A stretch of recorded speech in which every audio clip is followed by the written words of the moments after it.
Bonjour à tous, ici Paul-Elena Ponceau pour un nouveau podcast et aujourd'hui on va vous parler du faux bien. C'est un thème qui est inédit, vous allez voir, et super intéressant. Mais avant de continuer, on voulait vous annoncer, alors sortez vos agendas, ça sera pour le dimanche 15 septembre de 14h à 19h. On organise une visite guidée conférence. Donc, le rendez-vous, c'est à 14h à la place Saint-Michel, métro Saint-Michel à Paris. Et la place Saint-Michel, c'est près de la fontaine Saint-Michel. Donc, vous retenez Saint-Michel. Oui, tout est à Saint-Michel. Tout est à Saint-Michel. Donc, n'hésitez pas vraiment à venir si ça vous intéresse. Le thème, c'est un thème hyper intéressant.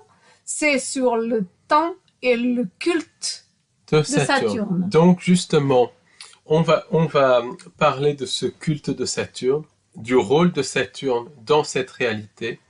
On parlera de la notion de temps, qu'est-ce que le temps, et on verra que c'est une technologie liée aux entités non humaines. Je donnerai des anecdotes sur des glitches dans la fausse création et des anecdotes que je n'ai jamais révélées auparavant. Puis ensuite, je donnerai quelques exemples de manipulation du temps et des timelines où des personnes se sont littéralement retrouvées dans le futur ou dans le passé. Puis, je parlerai des projets comme le projet Montauk, le projet Looking Glass, le projet du chronoviseur, qui sont des projets de voyage dans le temps menés par les entités sans âme et le complexe militaro-industriel. Et on verra que beaucoup d'abductions sont liées au voyage dans le temps. Et vous verrez que vous serez emporté, mais très, très, très, très loin. Donc, pour cela, si vous voulez vous inscrire, il suffit de nous envoyer un mail, d'autant plus que c'est un tout petit prix, donc n'hésitez pas. Et la conférence commence à 14h, place Saint-Michel, et se termine à 19h. 19h, absolument. Et on va continuer, on continue à marquer sur les agendas.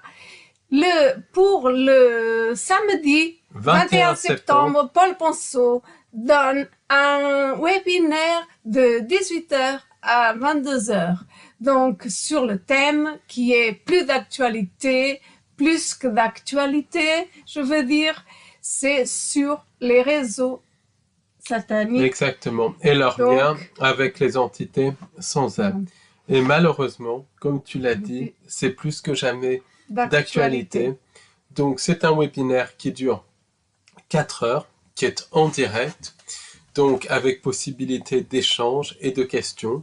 Donc, avec Paul Ponceau, ça ira 1 heure en plus. Exactement. Certainement. Prévoyez 1 à 2 heures en plus. Voilà. Oui. Prévoyez vraiment toute la soirée. Donc, pour vous inscrire, il suffit de suivre le lien. Donc, de toute façon, on va mettre le lien en dessous de ce podcast, n'est-ce pas, Paul? Oui. Et il suffit de cliquer et s'inscrire. Exactement. Alors, sachez également que le samedi 5 octobre 2024, premier samedi du mois d'octobre, on organise une conférence en présentiel à Paris 14e, au Café d'Orléans, 43 avenue du Général Leclerc, de 12h à 18h. Et dans cette conférence, en présentiel à l'ancienne, je ferai le lien entre les false flags, le ciblage en réseau et la présence non humaine. Donc là aussi, ça va être une conférence totalement inédite, une conférence à l'ancienne et pour un tout petit prix. Donc n'hésitez pas à venir, n'hésitez pas à vous y inscrire. Pour vous y inscrire, ça sera le 3e lien juste en dessous de ce podcast. Il vous suffit de nous envoyer un lien.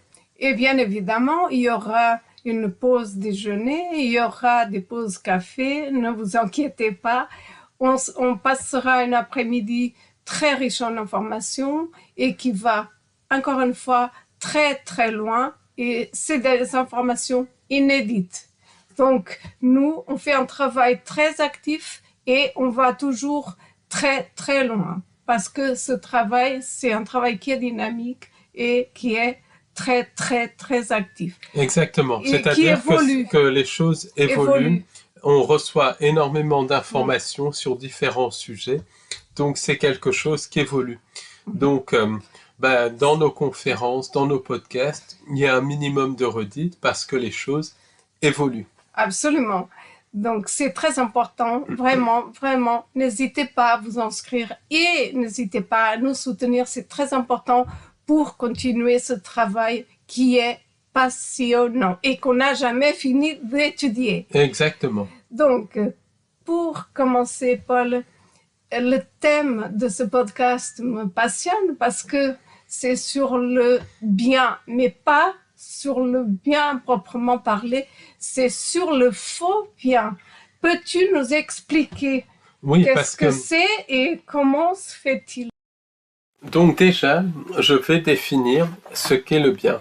Le bien, c'est tout simplement aider une personne en difficulté. C'est tout simplement offrir de l'empathie, de l'écoute à une personne qui est en difficulté. C'est tout simplement offrir un sourire à une personne qui est en difficulté.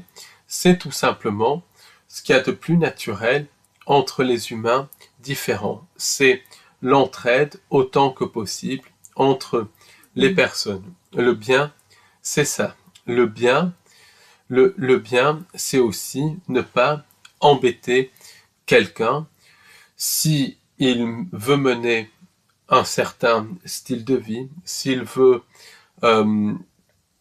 faire un certain style de travail ou n'importe quoi, à partir du moment où la personne n'embête pas les autres, laisser la personne tranquille. Par exemple, dans la société, il y a toujours des gens qui se plaignent de la manière dont les gens s'habillent et tout ça. S'ils s'habillent d'une certaine façon et que ça n'embête personne, qu'on les laisse faire. Le bien, c'est en fait le droit de ne pas être embêté. C'est le respect de l'autre, tout simplement. Donc ça, c'est le vrai bien. Et il y a des entités dans la vraie création qui sont là pour nous aider. Non pas pour jouer les faux sauveurs externes, mais qui peuvent nous aider, que ce soit par un message de réconfort, par une aide directe. Elles peuvent nous aider à nous sortir d'une situation difficile, mais elles ne feront pas le travail à notre place. Ça, c'est clair, c'est net et c'est précis. Donc, il y a des entités qui font vraiment le bien. Par exemple, il y avait une personne qui était dans un abri anti-aérien. D'ailleurs, c'était mon arrière-grand-mère. Et un jour, elle reçoit comme un message qui lui dit de prendre ses enfants et de sortir tout de suite de l'abri anti-aérien. Donc, bien lui en a pris parce qu'elle a pris toutes ses filles et elle est sortie. Et tout le monde disait « Mais tu es complètement folle, tu vas te faire détruire » parce qu'il y avait vraiment les raids de la Luftwaffe sur la ville de Birmingham, donc dans le centre de l'Angleterre, mais un raid absolument terrible. Et mon arrière-grand-mère a dit « Non, moi je sors ». Elle a pris ses filles, elle est sortie, mais vraiment sous les bombes, et bien lui en a pris, parce que l'abri anti-aérien a été touché directement, et tout le monde qui était dedans sont morts. Donc là, c'est l'exemple typique d'un être qui aide une personne, qui donne un message très clair, très cohérent à la personne, pour que la personne prenne les bonnes décisions. Elle ne fait pas le travail à la place de la personne parce que c'est mon arrière-grand-mère qui a décidé de sortir, mais elle donne le message. Et c'est un message qui est clair, net et précis. Donc l'aide des entités positives existe. Elle existe, mais elle est extrêmement rare. Et beaucoup d'entités sont des entités sans âme qui travaillent pour la fausse lumière, et le faux bien vient de ces entités. Et le faux bien, c'est une entité que l'on va prendre pour une entité positive, mais qui en fait va exploiter une personne donnée en se faisant passer pour une entité positive. Donc on va y venir pour comprendre ça. Mais par exemple, typiquement, une personne termine sa vie physique. Autrement dit, elle meurt. À la mort du corps physique, la personne se retrouve dans l'au-delà. L'au-delà qui est la continuation de la manipulation des entités sans âme. Là, la personne va être accueillie par des entités qui se font passer pour des proches disparus, qui se font passer pour des êtres de lumière, qui se font passer pour des anges ou des guides. Mais en fait, ce ne sont pas des proches disparus, ce ne sont pas des êtres de lumière, ce ne sont pas des anges, ce ne sont pas des guides, ce sont des entités sans âme qui se font passer pour des proches disparus. B.W. Melvin, qui avait vécu une NDE de longue durée puisqu'il avait été atteint de choléra, a expliqué que lors de sa NDE, il avait vu des entités de type reptilien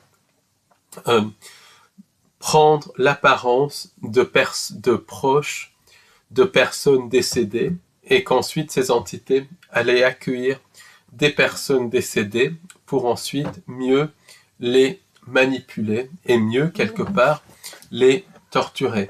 Donc, ça, c'est vraiment très typique. Certaines personnes qui ont vécu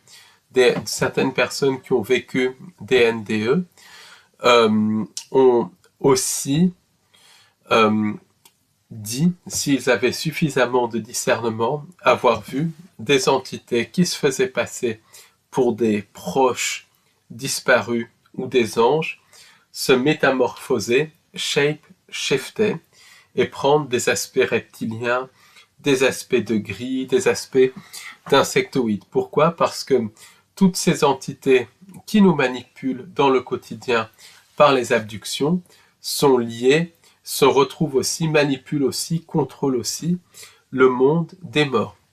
Donc, une personne qui vit une NDE va être accueillie par des entités. Très souvent, les entités se font passer pour des proches disparus ou des êtres de lumière, mais parfois les entités se montrent sous leur véritable aspect. C'est ce qu'on appelle les expériences dans les enfers, qui sont beaucoup plus nombreuses qu'on le dit, à peu près un tiers des expériences. Et quoi qu'il en soit, les entités vont dire à la personne qui vit une NDE de retourner très souvent dans un corps très abîmé pour pouvoir ou réparer des erreurs ou alors continuer sa mission.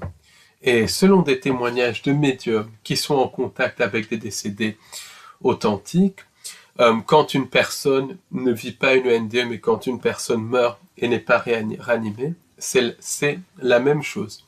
Ce qui est logique.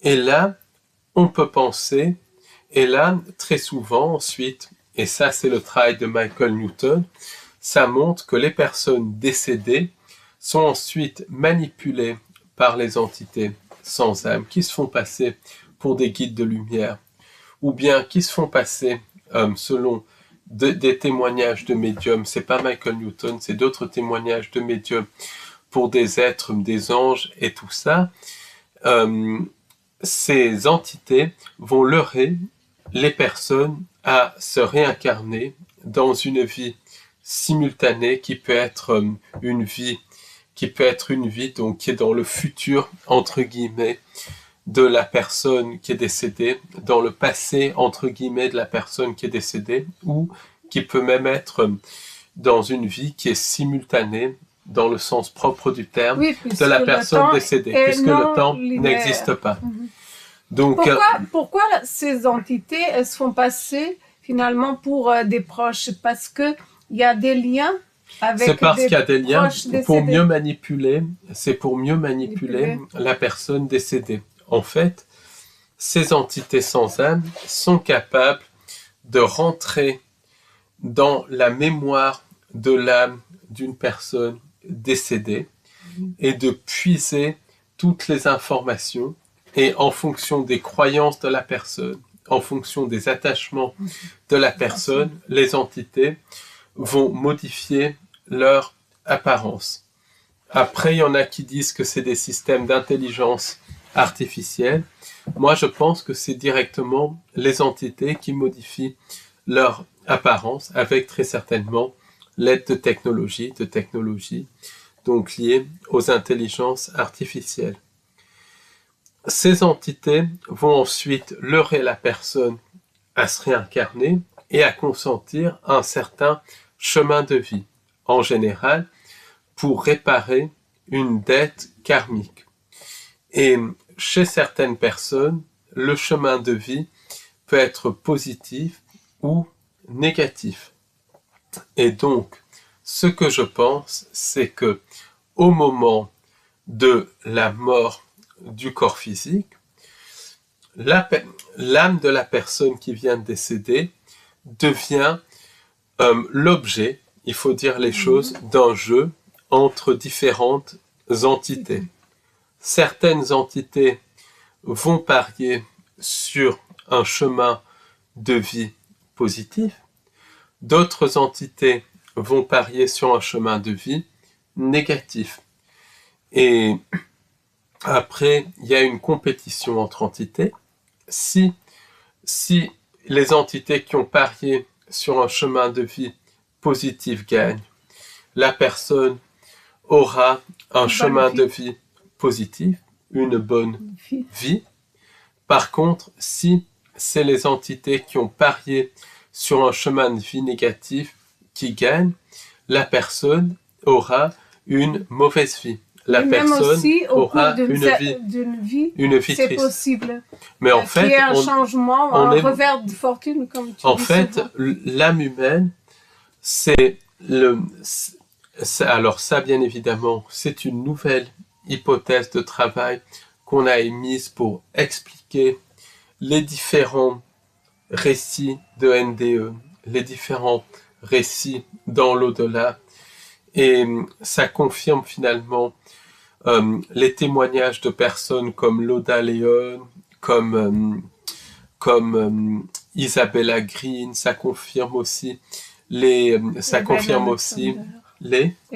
Alexander quelque part, ça confirme le témoignage de beaucoup de ces personnes, et ça donne une espèce de cohérence pour comprendre le chemin de vie. Pourquoi ? Parce qu'on a vu, donc, dans d'autres podcasts et dans un livre qui va sortir avant la fin de l'année, que les entités non humaines jouent avec l'humain un jeu pervers. Et pour moi, le jeu pervers commence dès l'entre-deux-vie. Entre deux incarnations, il y a une espèce de compétition entre les entités, une espèce de jeu de paris entre les entités pour contrôler les différentes âmes humaines. Certaines entités vont parier pour un chemin de vie positif d'une âme donnée, d'autres vont parier pour un chemin de vie négatif d'une âme donnée. En fonction de qui gagne, l'entité aura un chemin, l'humain aura un chemin de vie positif ou négatif. Mais ce qui est important de comprendre, c'est que l'humain, même si c'est des entités qui ont parié un chemin de vie positif, l'humain reste un pion de ces entités. Oui. C'est comme dans le nord de la France, il y avait beaucoup de combats de coqs qui étaient organisés, donc il y a quelques décennies, et le propriétaire d'un coq donné allait bien évidemment choyer son coq, bien lui donner à manger et tout ça, parce que c'était son champion. Et les propriétaires d'autres coqs allaient au contraire mettre de l'argent pour que leur coq mange le coq. Donc c'est un petit peu c'est un petit peu un système, c'est un petit peu un système comme ça. Quand il y avait des combats de gladiateurs à l'époque romaine, la noblesse romaine, les nobles romains pariaient pour un gladiateur A, par exemple, et ils pariaient sur le gladiateur A, et c'était leur champion. Donc, ils voulaient que le gladiateur A s'en sorte. D'autres groupes de nobles pariaient sur le gladiateur B, et ils voulaient que le gladiateur B s'en sorte. Donc, quand le gladiateur A et B s'affrontaient, ceux qui avaient parié sur le gladiateur A faisaient en sorte de truquer parfois le jeu pour que le gladiateur A gagne. On voit un peu un exemple dans le film Gladiator. Et comment ils truquaient le jeu? Ou par exemple en aidant d'une manière ou d'une autre le gladiateur A, ou en mettant des bâtons dans les roues, en blessant le gladiateur B et tout ça. Mais en tout cas, avec les entités, c'est exactement pareil. Il y a une espèce de jeu quand la personne meurt. Si les entités qui ont parié sur un chemin de vie positif gagnent, ou l'entité ou le groupe d'entités, la personne va être réincarnée dans un chemin de vie positif.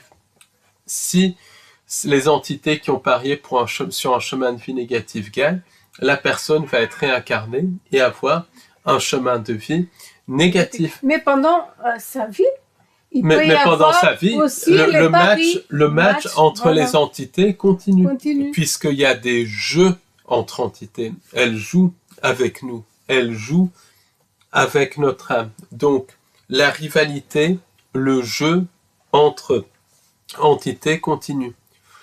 Et si une personne a un début de vie, par exemple, où les entités qui ont parié sur un chemin de vie positif ont gagné, les entités qui ont parié sur un chemin de vie négatif peuvent très bien gagner l'étape d'après. Et ça va se manifester comment?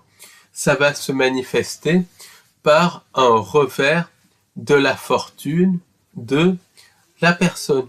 Donc la personne va avoir un retournement de fortune totalement catastrophique. Est-ce que c'est le cas par exemple, de grands sportifs ou des grands chanteurs C'est des grands sportifs, des grands chanteurs. Encore que très souvent, il y a des facteurs humains qui jouent parce que les humains jouent avec des humains, entre guillemets, des soi-disant élites possédées, jouent avec ces grands sportifs et ces grands chanteurs, mais il y en a qui sont détruits par les entités, ou bien ça peut être monsieur et madame tout le monde. Par exemple, j'ai connu quelqu'un qui faisait du théâtre, et c'était une étoile montante dans le théâtre, et la vie de cette personne a basculé quand un de ses collègues lui a fait un croche-patte, et ça a brisé quelque chose dans cet acteur de théâtre, et du coup sa carrière a baissé et il ne s'est jamais remis. Et ce genre de revers de fortune, c'est quelque chose qui n'est pas naturel. On aurait presque dit que au début de sa vie, les entités qui avaient parié pour un chemin de vie positif avaient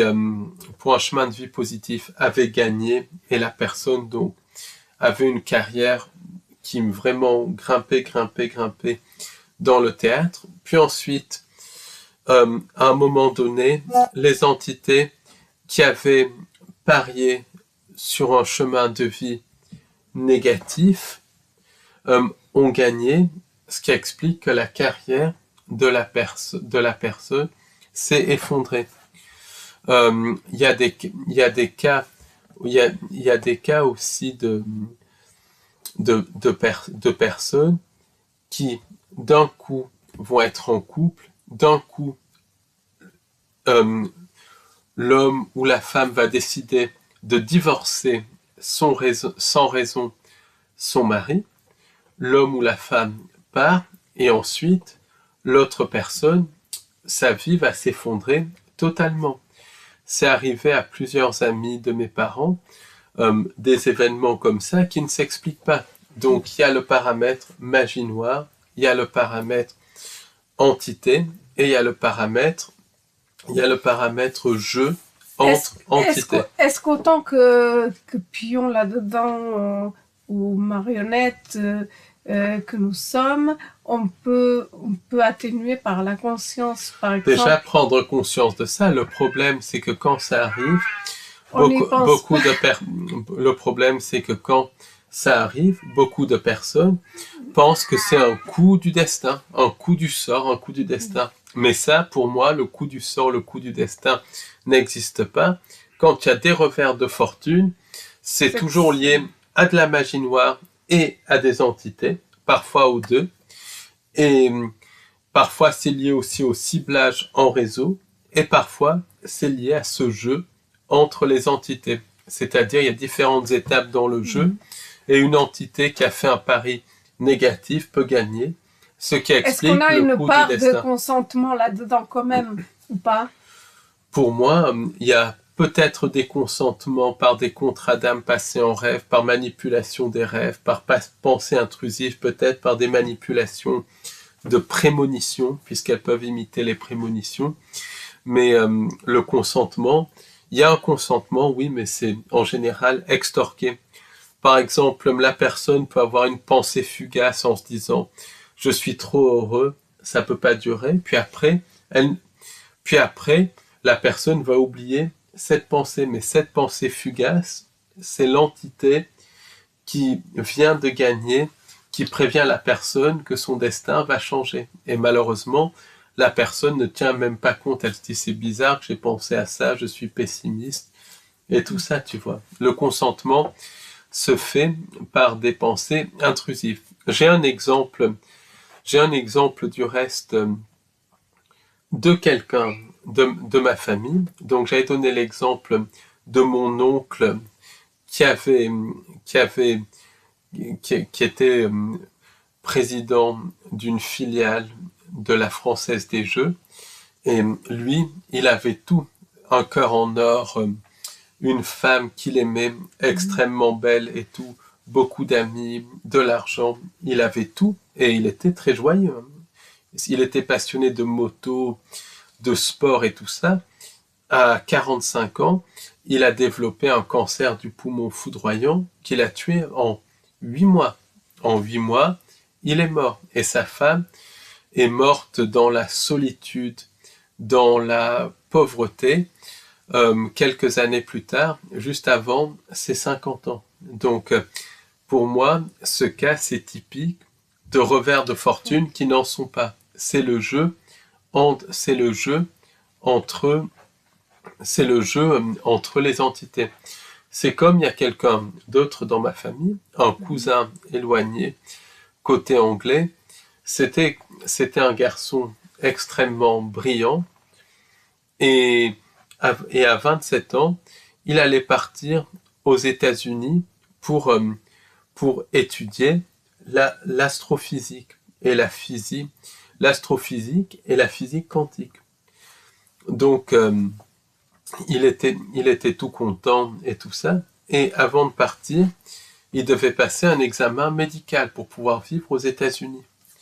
Et quand il a passé cet examen médical, ils lui ont découvert une maladie rare des reins et en quelques mois, il a décliné et il est mort. Donc, ça aussi, c'est typique des revers du destin. Après, ça, c'est des exemples dramatiques, mais il y a aussi des exemples moins dramatiques. Donc, quand on comprend ça, on peut revisiter la notion d'ange. Parce que l'inverse existe aussi. C'est-à-dire, une personne va avoir un chemin de vie négatif Et puis, comme il y a cette lutte, ce jeu entre les entités, un jour, une entité qui a parié sur un chemin de vie positif va gagner la lutte.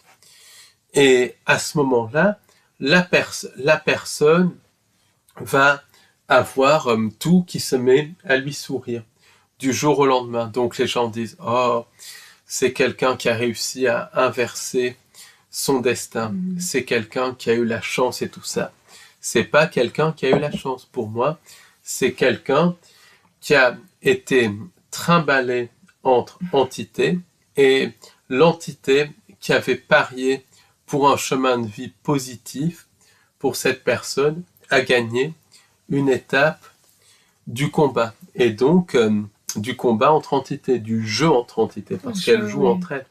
Et donc, c'est là où on peut redéfinir la notion d'ange, parce qu'on peut se demander, beaucoup de personnes disent avoir été sauvées par des anges. Il y a un livre de Pierre Jovanovic sur beaucoup de personnes qui disent avoir été sauvées par des anges.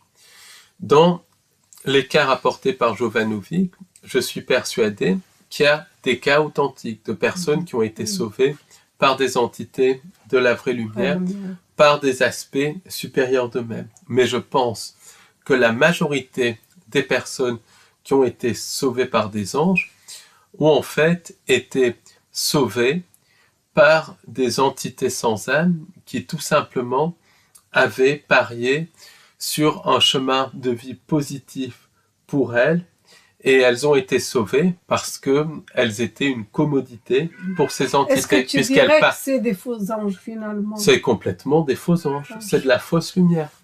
Et pourquoi ils font ça? Pourquoi les entités jouent comme ça avec nous? Pour prendre notre énergie, pour prendre notre louche, pour vampiriser, pour voler notre énergie. Mais en tout cas, je suis persuadé qu'on est au centre d'un jeu entre entités. Ce jeu entre entités, on le voit justement dans la mythologie grecque, où Ulysse, par exemple, est au centre d'un jeu entre Athéna, qui l'aide, donc qui a parié pour l'aider en gros, et Poséidon, et d'autres dieux qui essayent de le faire couler, qui ont parié pour le faire couler et pour le tuer, pour être simple. Donc si on lit seulement l'Odyssée, on peut se dire qu'Athéna est la gentille et Poséidon est le méchant. Mais dans la guerre mais dans l'Iliade, donc qui est avant l'Odyssée, Athéna aide les Grecs, mais détruit les Troyens. Donc on voit bien que c'est des paris entre les dieux.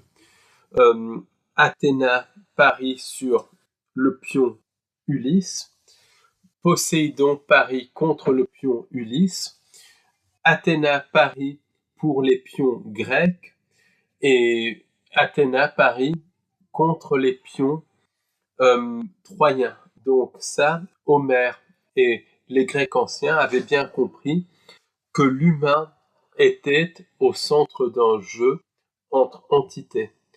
Et l'enjeu de ce jeu entre entités, c'est notre âme, notre énergie psychique, notre louche. Donc, une entité qui a parié pour un chemin de vie positif pour une personne, pas pour le bien de la personne, mais parce que elle a misé sur lui, parce que ça lui rapporte du louche et tout ça, l'entité va faire en sorte que la personne ait un chemin de vie le meilleur possible. Pas pour le bien de la personne, mais pour avoir un maximum de louche et pour gagner son jeu, son pari, son pari et son jeu, sa compétition avec les autres entités. Ce que je comprends, c'est que en fait, c'est pas que les entités sont positives ou négatives, c'est que les entités font des paris.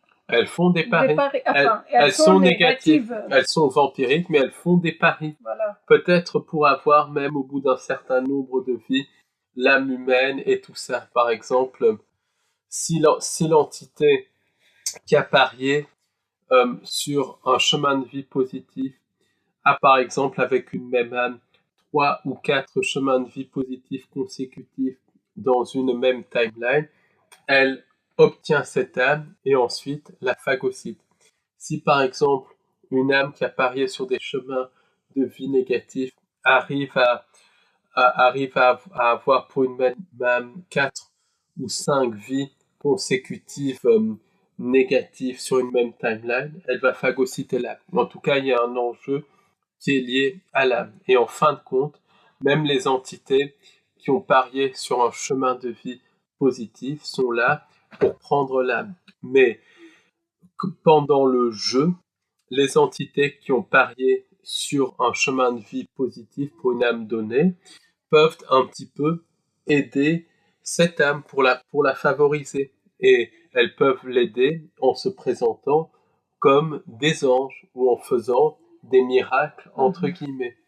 Des miracles qui, en général, ne vont pas aider la personne sur le long terme, ce qui permet de les distinguer des vrais êtres, des entités des vrais êtres, des entités de la vraie lumière qui aident sur le long terme, mais elles vont un peu aider les personnes sur le court terme et dans le cadre très précis du chemin de vie voulu par l'entité. Donc on peut se demander, est-ce qu'il n'y a pas des apparitions d'anges et tout ça, de personnes qui voient des anges ou des êtres de lumière qui en réalité ne voient pas des entités sans âme, qui ont tout simplement parié sur un chemin de vie positif pour elles. Mais quoi qu'il en soit, à la fin, les entités sont là pour les phagocyter, pour vampiriser leur énergie. Il n'y a jamais rien sans rien avec ces entités sans âme. Et ça, donc il y a littéralement un enterré derrière, il y a un vampirisme derrière ces entités. Mais c'est comme par exemple dans le ciblage en réseau, plusieurs personnes ciblées ont dit qu'il y avait des jeux entre harceleurs qui pariaient sur ce qu'ils allaient faire comme torture les plus abominables aux personnes ciblées. C'était un jeu entre harceleurs et ces cibleurs sont très souvent contrôlés par des entités non humaines. Et puis il y a d'autres types de jeux dans le ciblage, par exemple. C'est des personnes vont se faire passer pour les gentils et d'autres pour les méchants, mais en fait ils jouent un petit peu pour les mêmes entités et tout ça. C'est ce que racontent aussi beaucoup de personnes qui ont survécu à des réseaux sataniques et tout ça. Il y a des satanistes qui se font passer pour les gentils, mais qui sont en fait aussi méchants que les autres, mais c'est leur rôle, ça fait partie de leur jeu. Et tout ça, le ciblage en réseau et le satanisme est tenu par les entités par les entités non humaines. Donc il y a cette espèce de faux bien qui est même encore plus hypocrite, qui est d'une hypocrisie abominable. On retrouve ça un petit peu partout. On retrouve ça dans les témoignages contemporains. On retrouve ça aussi dans les contes de fées. On retrouve ça dans la mythologie du Moyen-Orient et des pays arabes, où très souvent des djinns se font passer pour des entités, pour des êtres qui vont aider la personne, mais qui en fait sont là pour détruire la personne. Pour un exemple très typique de ça, c'est le conte qui s'appelle Rumpelstiltskin. Alors, Rumpelstiltskin en anglais, voilà. Ça se traduit en français par le nain barbichu, même si ça n'a rien à voir avec le nain barbichu. Et le nain barbichu, en fait, c'était une entité, et ça montre vraiment la manipulation de ces entités. Parce que c'est un conte qui vient des frères Grimm, et il faut savoir que les frères Grimm, ils racontaient pas des contes qui sortaient de leur esprit. Ils allaient sur le terrain faire des enquêtes auprès de personnes qui avaient eu des rencontres avec des fées, des elfes, qui étaient très souvent des entités sans âme, ou des représentants des humanités parallèles. Ils recueillaient ces récits authentiques, et puis ensuite les transformer en histoire. Mais il n'empêche, la base des récits des frères Grimm sont absolument authentiques. Quand ils parlent de fées, d'elfes, de lutins et d'entités non humaines, ils parlent vraiment de ces entités sans âme, de ce qu'on peut appeler les djinns, les démons, les archontes. Donc, l'histoire de Rumpelstiltskin, qui est basée sur des faits réels, c'est l'histoire d'une jeune fille qui est fermière et qui est très intelligente. Et un jour, le père de la jeune fille, qui a bu un coup de trop, se vante dans le village en disant que sa fille peut transformer le blé en or. En filant du blé, elle peut le transformer en or. Bien évidemment, c'est faux, mais ce que dit le père parvient aux oreilles du roi. Donc le roi fait venir la jeune fille et la met dans une pièce avec une montagne de foin. Et il lui dit, voilà, tu vas me filer ça en or. Donc la jeune fille se met à pleurer parce que le roi lui a dit que si elle réussit pas, il la tuera. Et elle pleure, et là, il y a un nain qui apparaît. Et le nain est très gentil, il lui dit, voilà, je te ferai ça, je te filerai le foin en or si tu me donnes ton petit bijou autour du cou.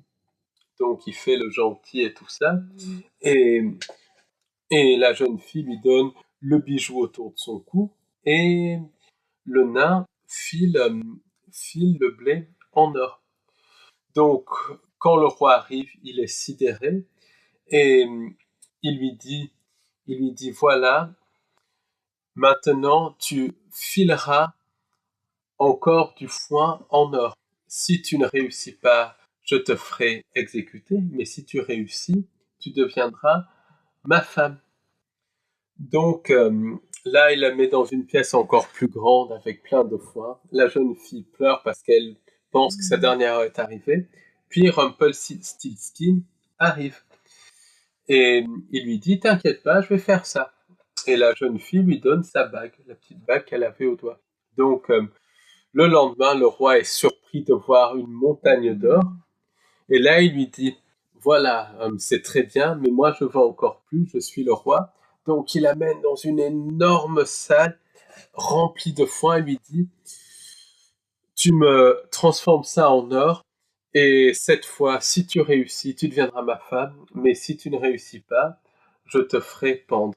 Donc la jeune fille, elle est en larmes, et là, en plus, elle a rien à offrir au nain Rumpelstiltskin. Et là, Rumpelstiltskin arrive et lui dit, tu n'as rien à m'offrir, mais, ne t'inquiète pas, quand tu auras un enfant, tu m'offriras ton enfant et je te fais tout ça. Donc la jeune fille, la jeune fille, elle dit bien évidemment oui parce qu'elle n'a pas d'enfant et tout ça, et puis elle pense même pas à ça. Et donc le lendemain, le roi découvre une montagne d'or, il se marie avec la jeune fille, tout est beau et tout est rose. La jeune fille devient reine et elle est très contente. Et là, elle tombe enceinte. Donc, elle accouche d'un magnifique bébé et elle ne pense plus au nain Rumpelstiltskin. Et un jour, le nain se présente et lui dit « Je vais chercher ton enfant comme tu me l'as promis. » Et là, la jeune fille se met à pleurer, pleurer, pleurer. Et le nain lui dit « Si tu devines mon nom, je ne prendrai pas ton enfant. » Et donc, là, elle envoie un messager, de fil en aiguille, elle devine le nom. Et le nain ne prend, et le nain ne prend pas l'enfant. Mais on voit bien que le nain, c'est une créature maléfique qui voulait manger l'enfant, un djinn.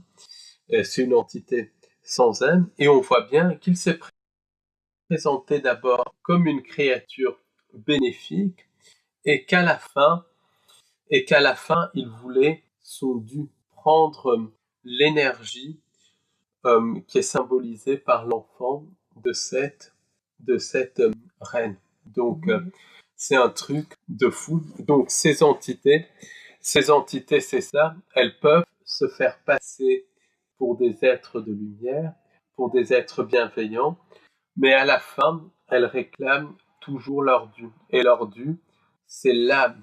Leur dû, c'est l'essence même. Et en plus, dans l'histoire de Rumpelstiltskin basée sur des faits réels, il y a aussi tout ce jeu sur les noms de la part des entités.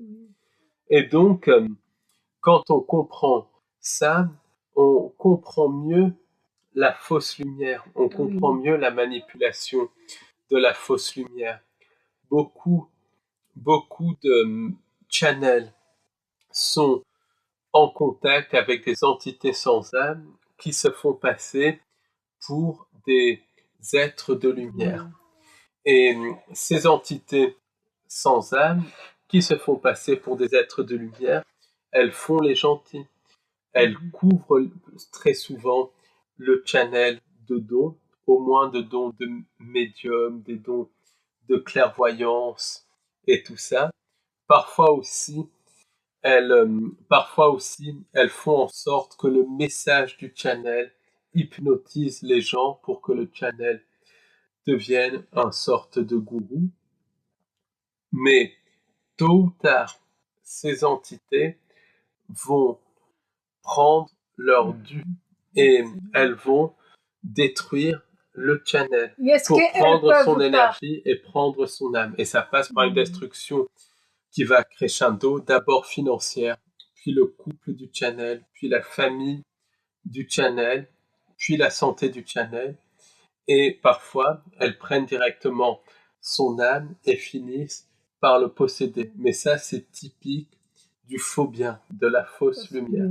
Oui, je voulais te demander, est-ce que ces entités peuvent par les pensées intrusives te leurrer et toi, simplement, tu vas penser que c'est bien et bien évidemment, comme tu dis très souvent et comme tu es arrivé à cette conclusion, elles te font penser que tu as une très bonne idée et tu tombes dans un piège.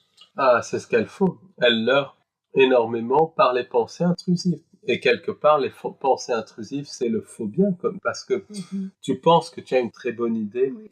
Donc, comme par exemple, tu te dis, oh, je pars à New York et tout ça, c'est génial. D'un coup, tu as l'idée de partir à New York. Donc, tu te dis, je pars à New York et tout, dès que je peux, je prends l'avion et je pars à New York. Et après, tu quittes tout, ta maison, ta famille et tout ça. Tu pars à New York, tu penses que tu vas trouver un travail, avoir une vie meilleure et tout ça. Et en fait, tu te retrouves sans rien, coupé de tout, de tous tes amis, de toute ta famille et tout.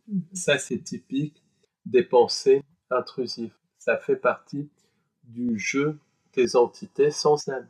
Et là, c'est pas la même, c'est un petit peu différent du jeu des entités sans âme dans le sens où dans le jeu des entités sans âme, les entités sans âme qui ont parié sur un chemin de vie positif ont quand même donné quelques cadeaux empoisonnés qu'elles retirent après d'une manière ou d'une autre pour faire croire que le chemin de vie est positif. Mais là, la pensée, donc une entité qui se fait passer pour nos pensées, qui paraît géniale, eh ben, elle ne va rien donner du tout. Elle va amener la personne dans une voie de garage, la personne va se retrouver sans argent, sans amis, isolée, et une personne isolée est ensuite à la merci de ces entités sans âme qui vont littéralement prendre son énergie, qui vont littéralement vampiriser son énergie et la détruire jusqu'à ou la tuer ou alors prendre son âme. C'est quelque chose qui va très très loin. Le faux bien, c'est ça, c'est pas quelque chose d'anodin. Beaucoup de contactés aussi se sont fait manipuler par des entités sans âme qui se sont fait passer pour des êtres de lumière ou des soi-disant frères de l'espace. Regarde le cas de Georges Adamski. Georges Adamski, les entités sans âme l'ont utilisé en puisant dans ses croyances qui étaient liées à la théosophie et tout ça pour lui donner un message qui lui plaisait. Ensuite, elles ont vu qu'il croyait en des frères de l'espace et donc elles ont modifié leur apparence pour prendre l'aspect des frères de l'espace qu'il avait dans son esprit, comment il imaginait les frères de l'espace. Elles ont pris cet aspect et donc elles ont modifié leur apparence physique parce que les contacts d'Adamski étaient sur un plan physique. Elles ont ensuite donné des cadeaux entre guillemets à Adamski pour qu'il ait un certain charisme, pour qu'il ait une certaine renommée. Elles lui ont très probablement donné quelques pouvoirs psychiques et tout ça. Donc ça, c'est une chose très importante à comprendre. Puis ensuite, elles lui ont tout retiré. Elles lui ont tout retiré et elles ont totalement détruit Est-ce qu'elles ses ont finances, besoin de mettre en confiance quelque part sa santé, et ensuite, et elles ont détruit ensuite, elles l'ont détruit lui-même puisque sa mort est très suspecte. Et Adamski avait compris la manipulation de ces entités puisque Louise Insta, qui était une de ses amies très proches, qui organisait ses conférences en Europe, dans son livre George Adamski, The Untold Story, elle a expliqué qu'il avait compris qu'il y avait une manipulation de ces entités. Oui, ce que je te demandais, est-ce qu'elles font semblant de nous mettre en confiance quelque part pour qu'on puisse mieux adhérer à ces entités? Ça c'est clair. De quelle façon on peut se rendre compte c'est très très difficile. C'est quand ça paraît trop beau pour être vrai. Quand ça paraît trop beau pour être vrai. Quand les entités offrent monts et merveilles. Quand elles portent un jugement sur l'humanité. Quand elles parlent de sauveur externe, ce qui était le cas avec Adamski, ce qui est le cas d'une manière ou d'une autre avec beaucoup de channels. Quand elles portent aussi des jugements sur l'humanité, beaucoup. Ça, c'est extrêmement... Il faut beaucoup de méfiance. Parce que les entités de la vraie lumière, elles ne jugent pas, elles ne promettent rien, elles font, tu vois. C'est comme le message de mon arrière-grand-mère. Et encore, est-ce que c'était... Ça avait l'air d'être un message de la vraie lumière. Mais est-ce que c'était... En tout cas, il n'y a pas eu de conséquences... Il n'y a pas eu de conséquences négatives sur le long terme, au contraire. Donc une entité de la vraie lumière, le message c'est clair, précis, concret, c'est être dans l'ici et maintenant. Et avec la fausse lumière, c'est très abstrait, tout ça. Par exemple, combien d'entités canalisées on parlait de ce qui s'est passé en 2001 ou 2020 Rien. Elles n'ont rien dit, elles n'ont pas parlé des armes à énergie dirigée, tout ça. Bon, je n'élabore pas ici, mais absolument aucune. Et toute cette fausse lumière, c'est vraiment typique du faux bien. On retrouve ça aussi dans les apparitions religieuses, qui sont authentiques dans le sens où les voyants vont vraiment voir la Vierge Marie ou des personnages religieux. Simplement, la Vierge Marie n'est pas la Vierge Marie. C'est une entité sans âme qui se fait passer, dans la plupart des cas, pour la Vierge Marie. Il y a peut-être des exceptions, mais dans la plupart des cas, l'entité se fait passer pour la Vierge Marie. Et en général, l'entité va apparaître comme un personnage religieux parce qu'elle va puiser l'information pour modifier son apparence physique pour correspondre aux croyances de la personne. Puis ensuite, elles vont attirer le voyant par des messages d'amour, par des beaux sourires et tout ça. Mais quand on étudie les messages donnés dans la plupart des apparitions par la Vierge Marie, ou par des entités se faisant passer pour la Vierge Marie, on se rend compte que les messages sont absolument sinistres. Ça parle de mort, ça parle de destruction, ça porte un jugement sur l'humanité, de chaos imminent et tout ça. Et encore une fois, ce ne sont pas les voyants qui sont des manipulateurs. Les voyants se font manipuler par des entités non humaines qui puisent dans leurs croyances. Et ces entités peuvent donner certains dons aux voyants, mais en général, c'est quelque chose qui est de courte durée, puisqu'elles détruisent, elles les détruisent déjà financièrement, puis elles les détruisent au niveau de la santé de la famille avant de les tuer. C'est pas dans tous les cas, heureusement, mais dans de nombreux cas. Bernadette de Lourdes, suite à ses apparitions, sa famille, qui était déjà dans l'abjecte pauvreté, est devenue encore plus pauvre. Elle a développé une tuberculose et elle est morte à 36 ans. Et pour moi, c'est une conséquence directe de cette apparition. En plus, elle devait manger de l'herbe devant des foules qui étaient pour certaines très hostiles. Donc, elle a presque suicidé, presque pour se moquer d'elle et tout ça. Et c'était l'entité qui la manipulait. Sainte Thérèse de Lisieux aussi, elle a eu des apparitions de la Vierge, notamment la Vierge Marie qui lui a souri.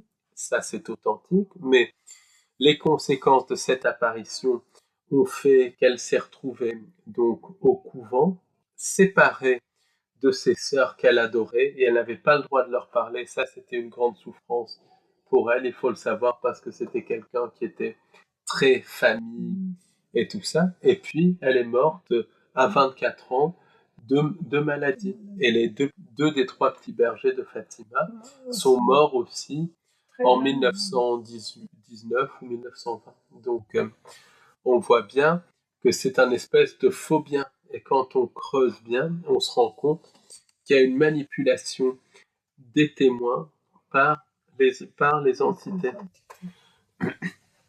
Et ce faux bien, on le retrouve dans beaucoup de cas de contact, de cas de channeling et tout ça. Donc on voit bien que on voit qu'il y a un jeu, littéralement. On voit qu'il y a un jeu pervers de la part de ces entités sans âme, qui se voit au niveau de la manipulation du chemin de vie. Pour moi, la manipulation du chemin de vie, c'est lié à des contrats d'âme, mais les contrats d'âme viennent d'entités qui se sont battues avec d'autres entités et qui ensuite ont parié ou pour un chemin de vie positif ou pour un chemin de vie négatif et donnent un contrat d'âme à la personne quand elle décède pour la future incarnation. Mais ce contrat d'âme, même si l'entité a parié sur un contrat d'âme positif, c'est de la poudre aux yeux parce que tôt ou tard, l'entité finit par prendre littéralement l'âme de la personne. Moi, ce que je pense, c'est que dans cette espèce de jeu entre entités, au bout de 3 ou 4 victoires par rapport au chemin de vie, au pari sur les chemins de vie, l'entité finit par manger littéralement l'âme de la personne, par phagocyter l'âme de la personne, ou en tout cas par prendre son énergie ou emprisonner l'âme ou quelque chose comme ça. Mais c'est toujours gagnant pour l'entité et ce n'est jamais gagnant pour nous. Et tu penses que c'est les entités sans âme qui font faire les contrats d'âme? Est-ce que c'est elles qui leur ou est-ce qu'elles le font directement sans que les humains soient même au courant? Moi, je pense que c'est elles qui le font directement parce qu'elles utilisent les croyances. Donc, pour quelqu'un dans le New Age, elles utiliseront la notion de karma qui est complètement tronquée pour des raisons qu'on a expliquées avant. Pour quelqu'un dans la religion, elles utiliseront les notions de culpabilité, tout ça, ce qui va avec le terme de karma. Et même pour quelqu'un qui est dans l'athéisme et tout ça, elles utiliseront des notions en rapport avec le matérialisme pour faire revenir la personne. Elles utiliseront, et pour une âme errante, pour une âme errante qui est coincée, elles utiliseront la souffrance de cette âme pour la faire revenir, pour la faire se réincarner, pour la vampiriser. En tout cas, ce jeu des entités montre que il y a vraiment que l'âme humaine, les émotions humaines, l'énergie humaine, c'est une espèce de monnaie d'échange entre les entités, qu'on est une commodité pour ces entités et une source de nourriture pour ces entités. Et est-ce que on a un jeu collectif et un jeu individuel, à ton avis? Qu'est-ce que tu en penses? Est-ce qu'elle joue sur les deux plans? Regarde le cirque, le cirque de la politique. C'est un miroir de ce jeu des entités. Regarde même les false flags et tout ça. Il y a beaucoup de choses qui se passent.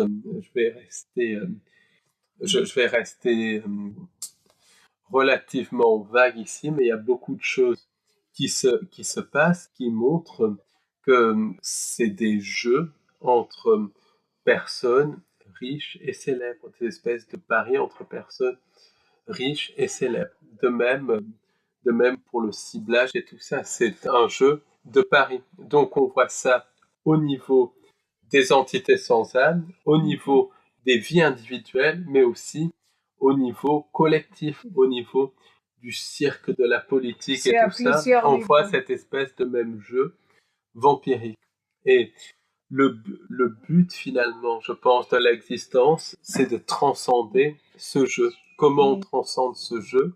En utilisant nos pouvoirs créateurs, en créant une réalité qui vibre au-delà des entités sans âme. Ça passe par se créer son propre bonheur dans le quotidien. Pour créer une réalité qui vibre au-delà des entités sans âme, ça passe par se détacher de tous les cirques politiques et actualités pour ne pas être tiré vers le bas. Ça passe aussi par le simple, par se créer son propre bonheur dans le quotidien et tout ça. Et ça passe par le vrai bien. Et le vrai bien, c'est quoi? C'est transmettre ce bonheur à un maximum de personnes, ne serait-ce que par un sourire ou quelque chose, pour que individuellement et collectivement, on crée une réalité qui vibre au-delà des entités sans âme. Un canevas de réalité incompatible avec la manipulation des entités sans âme, pour qu'on crée une réalité humaine.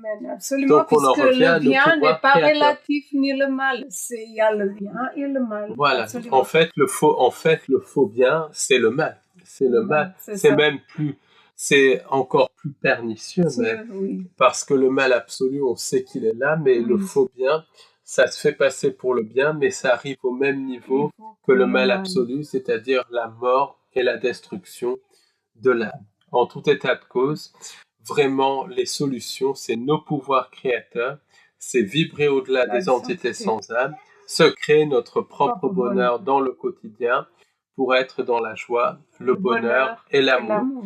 Et avoir des émotions de joie, de bonheur et d'amour pour que l'on ne soit pas atteignable au niveau individuel et collectif par les entités sans âme. Merci de nous avoir écoutés et à très bientôt pour un nouveau podcast. Merci. Au revoir.